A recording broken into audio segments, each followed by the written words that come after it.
Hello friends, welcome back to my channel. आप सभी का अस्मिता स्टार चैनल में एक बार फिर से स्वागत करती हूँ। और कैसे हैं आप सभी? आशा करती हूँ कि अच्छे होंगे और मन लगा के पढ़ाई कर रहे होंगे।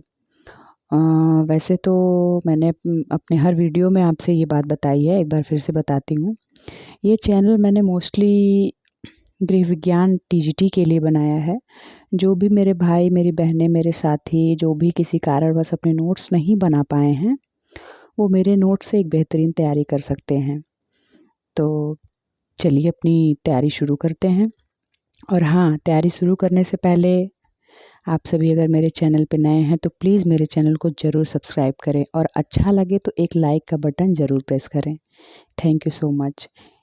आइए शुरू करते हैं। आज हम पढ़ेंगे होम डेकोरेशन के बारे में। प्रिंसिपल ऑफ आर्ट्स, कला के सिद्धांत। कला के सिद्धांत कितने होते हैं? उसके यहाँ पे नाम है, 5 होते हैं। अनुपात, संतुलन, लय, दबाव, एकरूपता, जिसको हम अनुरूपता भी कहते हैं। किसी कलाकृति को कलात्मक कसौटी पर कसने और परखने के लिए कुछ सिद्धांतों को कला विशेषज्ञों द्वारा निर्धारित किया गया है, जिसका उपयोग विभिन्न कलाओं जैसे चित्रकला, नृत्य कला, संगीत कला, हस्तकला, मूर्ति निर्माण कला आदि में किया जाता है। इन सिद्धांतों को कलात्मक वस्तुओं की अच्छाई अथवा बुराई के निर्धारण में मानदंड के रूप में प्रयोग किया जाता है। अब आते हैं पहले पॉइंट की तरफ, जो कि अनुपात है। अनुपात कला का एक महत्वपूर्ण सिद्धांत है, जिसे संबंधों का नियम भी कहते हैं, क्योंकि ये कला तत्वों से संबंधित होते हैं।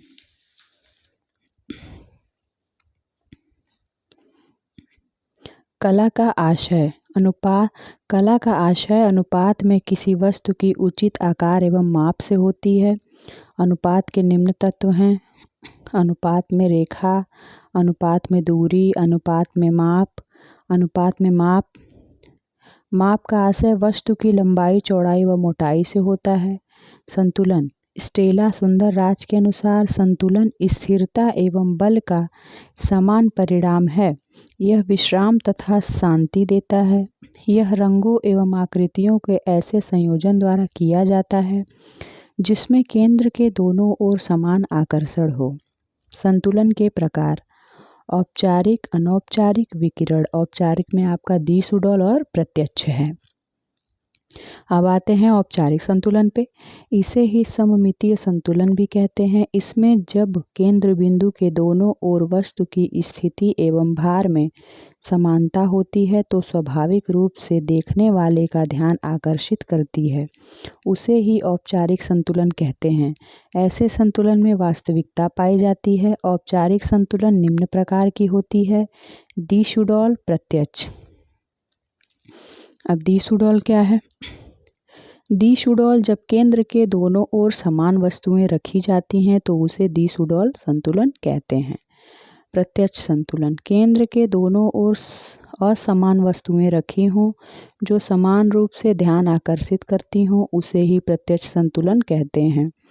अनौपचारिक संतुलन, इसे ही असममितीय संतुलन भी कहते हैं। जब केंद्र के दोनों ओर रखी वस्तु एक ही प्रकार तथा आकार की न हो तो उसे अनौपचारिक संतुलन कहते हैं। जैसे दीवार पर एक तरफ कोई बड़ा फूलदान तथा दूसरी तरफ कोई छोटा खिलौना। सीसो अनौपचारिक संतुलन है। विकिरण संतुलन: केंद्र से संतुलित दूरी पर संतुलित तत्वों के संयोजन से अब संतुलन प्राप्त किया जाता है तो उसे ही विकिरण संतुलन कहते हैं, अर्थात केंद्र से वस्तु के चारों तरफ एक समान बहाव। लय आँखों को गति प्रदान करती है, जो तत्वों की नियमित वृद्धि अथवा माप को चिन्हित करती है। लय कला में एक गति प्रदान करती है। कला में लय का अर्थ एक सरल, संपन्न ऐसा मार्ग जिसमें रेखाओं, आकारों, रंगों आदि पक्षों पर अनुशासनात्मक ढंग से आँखें यात्रा करती हों, उसे ही लय कहा जाता है। लय 2 प्रकार का होता है, एक नियमित है और दूसरा आपका स्वच्छंद है। अब आते हैं हम नियमित लय पे। एक रूपता एवं क्रमवार रूप में प्रस्तुत सज्जा नियमित लय कहलाती है। स्वच्छंद लय, इस प्रकार की लय में उतार चढ़ाव के साथ साथ अनियमितता देखने को मिलती है और इसे ही स्वच्छंद लय कहते हैं, जैसे समुद्र की लहरें। लय प्राप्त करने की विधियाँ: दोहराव या पुनरावृत्ति, आकार में वृद्धि, विरोध या लय, विकिरण द्वारा लय, क्रमवार या नंबरवार लय, जिसमें आपका काला सफ़ेद। अनुपात, एक रूपता, दोनों एक ही नाम है। रेखा, रूप, आकार, विचार, बनावट एवं रंग इत्यादि में एक समानता या एक रूपता का भाव उत्पन्न करना ही अनुरूपता कहलाता है। यह कला को सुंदर एवं सुव्यवस्थित करने में महत्वपूर्ण भूमिका निभाता है। दबाव एवं बल, केंद्र में सबसे सुंदर वस्तु रखकर उसके चारों ओर सामान्य वस्तु को रखा जाता है, जिससे कि केंद्र में रखी जाने वाली वस्तु की महत्ता ज़्यादा हो, इस बात का प्रदर्शन हो सके, इसे ही दबाव या बल कहते हैं। दबाव उत्पन्न करने के तरीके किस वस्तु पर? दबाव उत्पन्न करने के तरीके में आपका पहला है किस वस्तु पर कितना दबाव लगेगा, कितना मतलब किस वस्तु पर लगेगा और कितना और कैसे, कहाँ, क्यों। अब आते हैं आपका होम डेकोरेशन में ही एलिमेंट्स ऑफ आर्ट। गृह सज्जा, गृह सज्जा घर को सुंदर, सुविधापूर्ण और आकर्षक बनाने वाली कलाओं, वैज्ञानिक तत्वों और सिद्धांतों का सम्मिश्रण है। घर के अंदर हुई सज्जा गृहिणी या परिवार की रुचि, धारणा, विचार, व्यक्तित्व को प्रकट करने का एक आईना होती है। गृह प्रबंधन में सजावट का आशय उपयोग में आने वाली वस्तुएं उपयोगी तथा आरामदायक हों एवं उनको संयोगात्मक ढंग से तथा सौंदर्यात्मक ढंग से इस प्रकार सुव्यवस्थित रूप में क्रमबद्ध किया जाए कि उनकी देखभाल और सफाई कम समय में, कम खर्च में तथा कम शक्ति व्यय करते हुए सरलतापूर्वक हो सके। सजावट की कमी को दूर करने के उपाय: वस्तु को हटा देना, पुनर्व्यवस्था, कमी को छिपाना। गृह सज्जा के सिद्धांत या उद्देश्य: पहला है सौंदर्य, अभिव्यंजना, कार्यात्मकता और उपयोगिता, विविधता, मौलिकता, मितव्ययिता। गृह व्यवस्था एवं सजावट की शैली: आपका है पारंपरिक शैली, जिसको भारतीय या देशी शैली भी कहते हैं, पाश्चात्य शैली जिसको विदेशी शैली भी कहते हैं। पारंपरिक में क्या है आपका? औपचारिक है, रूढ़िवादिता है, आध्यात्मिकता है, धार्मिकता है। पाश्चात्य में आपका अनौपचारिकता है, भौतिकता है, भोगवादी है। गृह सज्जा एवं कला, कला मानव जीवन की सहज अभिव्यक्ति है। व्यक्ति जब अपने भावों, विचारों और संवेगों को व्यक्त करता है तो वह स्वाभाविक रूप से किसी न किसी कला का सहारा लेता है। सामान्य अर्थों में कोई भी कार्य जिसमें सुंदरता का भाव जागृत हो तथा उसके सामान्य होने में दक्षता एवं सृजनात्मकता की आवश्यकता हो तो वही कला है। गृह प्रबंधन में कला का महत्वपूर्ण योगदान है। कला के माध्यम से प्रबंधन प्रक्रिया को सरल, समायोजित तथा सुसंगठित स्वरूप के साथ समझा जा सकता है। कला शारीरिक इंद्रियों की अपेक्षा मानसिक संतुष्टि प्रदान करने में महत्वपूर्ण भूमिका निभाता है। कला के तत्व हैं आपके 8, ये इम्पॉर्टेंट है, एग्ज़ाम में यही पूछा जाता है। कला के तत्व है आपका पहला रेखा, दूसरा आकार और तीसरा है डिज़ाइन, जिसको आप नमूना या बनावट भी कह सकते हैं। चौथा है आपका रंग, पांचवा है प्रकाश या छाया, छठा है रिक्त स्थान, सातवां है पोत, आठवां है विचार। फिर से एक बार इसको हम पढ़ते हैं। कला के तत्व में क्या है? पहला आपका रेखा है, दूसरा आपका आकार है, तीसरा आपका डिज़ाइन है जिसको आप नमूना भी कह सकते हैं, बनावट भी कह सकते हैं। चौथा है आपका रंग, पांचवा है प्रकाश, उसको हम छाया भी कहते हैं, दोनों नाम से आ सकता है, इसलिए आपको याद करना बहुत ज़रूरी है। रिक्त स्थान, फिर पोत, फिर विचार। अब हम आते हैं अपने पहले पॉइंट पे। रेखा क्या है? दो बिंदुओं के मध्य के बहाव को रेखा कहते हैं। यह गृह सज्जा का एक महत्वपूर्ण तत्व है जो कि किसी भी कला के आधार के रूप में कार्य करता है। रेखा 4 प्रकार की होती है। पहली आपकी लंबवत रेखा, ये रेखाएं लंबाई तथा ऊंचाई का प्रभाव उत्पन्न करती हैं। ये रेखाएं एकदम सीधी ऊंची रेखा होती है जो कि शक्ति एवं दबाव, जोश की अभिव्यक्ति, प्रतिष्ठाजनक, पुरुषोचित और औपचारिकता को प्रदर्शित करती हैं। दूसरा आपका इसी में है। ये रेखा के प्रकार हैं। रेखा का पहला था लंबवत, दूसरा है समतल या क्षैतिज रेखा। ये रेखा निरंतरता, आराम, विश्राम, तनाव मुक्ति और अनौपचारिकता का भाव उत्पन्न करती है। तिरछी रेखा, इन रेखाओं को क्रियाशील, गतिशील रेखाओं के रूप में समझा जा सकता है। ये संयोजन तथा संतोष को प्रस्तुत करती है तथा परिवर्तन हेतु प्रयोग में लाई जाती है। वक्र रेखा, इस रेखा को गोलाकार रेखा की श्रेणी में रखा जाता है। ये रेखाएं आनंद और सौंदर्य का प्रतीक हैं।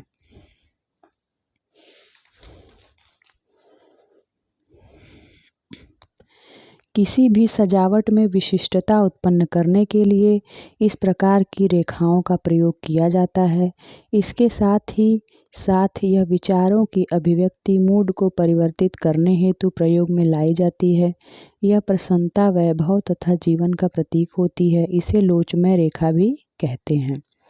अब आपका उसमें दूसरा नंबर था आकार। अभी तो रेखा में 4 पॉइंट चल रहे थे।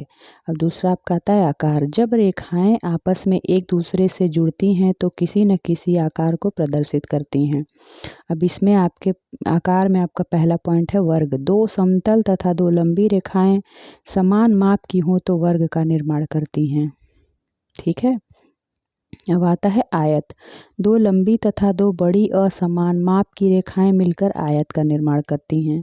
त्रिभुज, 3 समान भुजाओं वाली रेखा मिलकर त्रिभुज का निर्माण करती हैं। वृत्त, 2 वक्र रेखाओं के मिलने से वृत्त का निर्माण होता है। पंचभुज, 4 तिरछी व 1 समतल रेखा के मिलने से पंचभुज बनता है। षटभुज, षट नहीं, इसको खटभुज भी पढ़ेंगे क्योंकि मूर्धन्य से अगर फर्स्ट में मतलब पहले नंबर पे आए तो इसको खटभुज ही पढ़ेंगे। वैसे आप जो भी पढ़ सकते हैं, सही तो खटभुज ही है। 4 तिरछी व 2 समतल रेखाओं के मिलने से खटभुज का निर्माण होता है। अब आपका आता है तीसरा नमूना या पैटर्न। रेखा एवं आकारों को मिलाकर नमूने का निर्माण होता है। ये वस्तु के बाह्य धरातल की सजावट को आकर्षक बनाते हैं, अर्थात यह रेखा, आकार एवं रंगों का आकर्षक रूप से किया गया मिश्रण होता है। यह जो है 4 प्रकार का होता है। जो नमूना आपका पैटर्न था, तीसरा हेडिंग, उसके बारे में बता रही हूँ। यह 4 प्रकार का होता है। पहला है आपका प्राकृतिक नमूने। इसके अंतर्गत पेड़ पौधे, सूर्य, चंद्रमा, नदी, तालाब, जीव जंतु इत्यादि आते हैं। दूसरा है ज्यामितीय नमूने। रेखाओं को संयोजित करके नमूने का निर्माण किया जाता है। इसमें त्रिभुज, आयत, वर्ग इत्यादि से डिजाइन बनाई जाती है। मिश्रित नमूने, मिश्रित नमूने प्राकृतिक तथा ज्यामितीय रेखाओं के मिश्रण से बनते हैं। चौथा है अमूर्त नमूने या आधुनिक। कलाकार की इच्छा शक्ति पर आधारित नमूने को अमूर्त नमूना कहते हैं। इसे ही आधुनिक नमूने के नाम से भी जाना जाता है। इस तरह के नमूने में विषय वस्तु अस्पष्ट होती है। इस नमूने में हर व्यक्ति अपने अलग अलग विचार रखता है। अब आपका चौथा पॉइंट था पोत, जिसको हम टेक्सचर भी कहते हैं। किसी भी पदार्थ के स्पर्शजन्य गुण को पोत की श्रेणी में शामिल किया जाता है। पोत सौंदर्य उत्पन्न करने का एक महत्वपूर्ण तत्व है। ये छूने के गुण को भी प्रदर्शित करता है, जैसे कोमल या खुरदरी वस्तु, कुरकुरी या गीली वस्तु। पोत का निर्धारण निम्न तत्वों द्वारा किया जाता है, मतलब किया जाता है या किया जा सकता है, जिसमें आपका पहला है स्पर्शजन्य अनुभव, छू के भी किया जा सकता है। प्रकाश का परावर्तन तथा अभिशोषण माप द्वारा भी किया जा सकता है। पोत वह है जो कि वस्तु के अथवा पदार्थ के गुण को प्रस्तुत करने में सहायक होता है।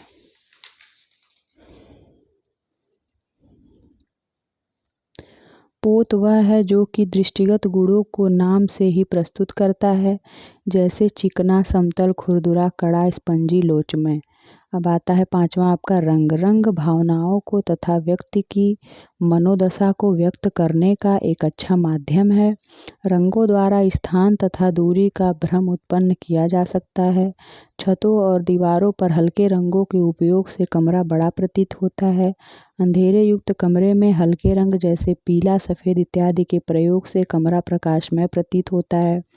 इसके विपरीत गाढ़े रंगों के प्रयोग से कमरा अंधकारमय प्रतीत होता है।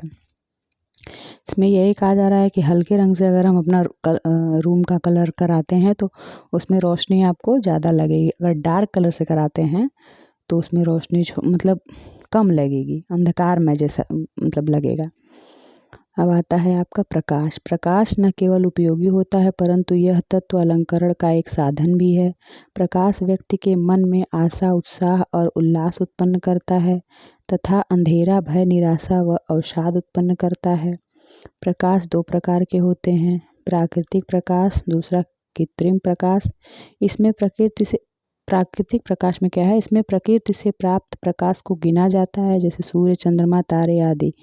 अब कृत्रिम में क्या है, गृह सज्जा में कृत्रिम प्रकाश का भी अत्यधिक महत्व है क्योंकि प्राकृतिक प्रकाश की अपेक्षा इसे सरलता पूर्वक नियंत्रित किया जा सकता है। आपका सातवां था रिक्त स्थान। सज्जा में रिक्त स्थान से भव्यता का एहसास होता है, साथ ही साथ शांति का भाव भी उत्पन्न किया जा सकता है। अब आपका इसी में आता है डिज़ाइन। डिज़ाइन भी आइए डिज़ाइन भी पढ़ लेते हैं, थोड़ा ही है, उसके बाद हम नेक्स्ट कल पढ़ेंगे आवास के बारे में। अब आता है आपका डिज़ाइन। डिज़ाइन को कला के तत्वों में समझा जा सकता है। डिज़ाइन के अन्य कई नाम हैं,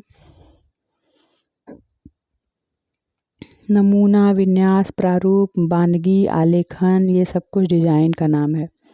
इसमें आपका पहला पॉइंट, रेखा, आकार, बनावट एवं रंगों से किसी वस्तु को व्यवस्थित रूप देना ही नमूना कहलाता है।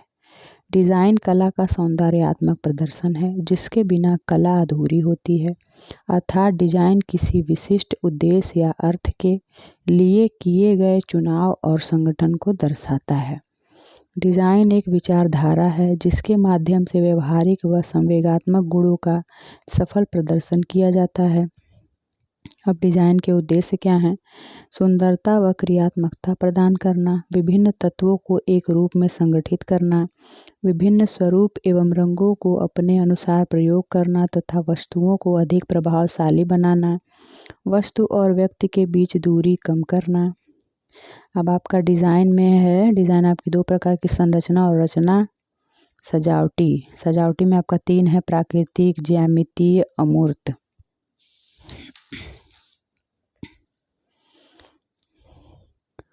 उसी में आपका अल्पना जो है, ये तो ऐसे ही मैंने लिख दिया है, अल्पना जो है पश्चिम बंगाल की है डिज़ाइन, ठीक है। जिसमें आपका पहला है संरचनात्मक या रचनात्मक डिज़ाइन। इसे ही रचनात्मक डिज़ाइन भी कहते हैं। यह वह डिज़ाइन होती है जिसमें रेखा, आकार, रंग, बनावट एवं विचारों का प्रयोग करके व उन्हें सुव्यवस्थित रूप प्रदान करके बनाया जाता है। इसमें उपयोगिता को प्राथमिक स्थान दिया जाता है परंतु सुंदरता को गौण स्थान दिया जाता है। अब इसी में आपका संरचनात्मक डिज़ाइन की विशेषता है। संरचनात्मक डिज़ाइन सादी व सरल होनी चाहिए, उपयोगी होनी चाहिए, उद्देश्यपूर्ण होनी चाहिए, व्यक्ति की रुचि के अनुकूल होनी चाहिए, डिज़ाइन सामग्री के अनुकूल होनी चाहिए। दूसरा है आपका सजावटी डिज़ाइन। इसे अलंकारिक एवं सौंदर्यात्मक डिज़ाइन के नाम से भी जाना जाता है। इसका प्रयोग संरचना डिज़ाइन को और सुंदर बनाने के लिए अथवा सजाने के लिए किया जाता है। रचनात्मक डिज़ाइन की खूबसूरती, सौंदर्य एवं आकर्षक बढ़ाने के लिए जिन रेखाओं, रंगों, आकृतियों एवं सजावटी सामान का उपयोग किया जाता है तथा वे सभी मिलकर डिज़ाइन को उच्च स्तर प्रदान करें, उसे ही सजावटी डिज़ाइन कहते हैं। अब आपका है संरचनात्मक डिजाइन की शोभा को बढ़ाने के लिए जिन तत्वों व वस्तुओं का उपयोग करते हुए नया डिज़ाइन तैयार होता है उसे ही सजावटी डिज़ाइन कहते हैं। अब आपका संरचनात्मक व सजावटी डिज़ाइन में अंतर। संरचनात्मक और सजावटी। संरचनात्मक में क्या है, उपयोगिता पर अधिक बल, सजावटी में सौंदर्य आकर्षण पर अधिक बल। डिजाइन सादी व सरल, डिजाइन अलंकारिक एवं सौंदर्यात्मक। डिजाइन सादगी के साथ ही मौलिक एवं वास्तविक होती है। अब सजावटी में सजावटी डिजाइन संरचनात्मक डिजाइन पर आधारित होती है।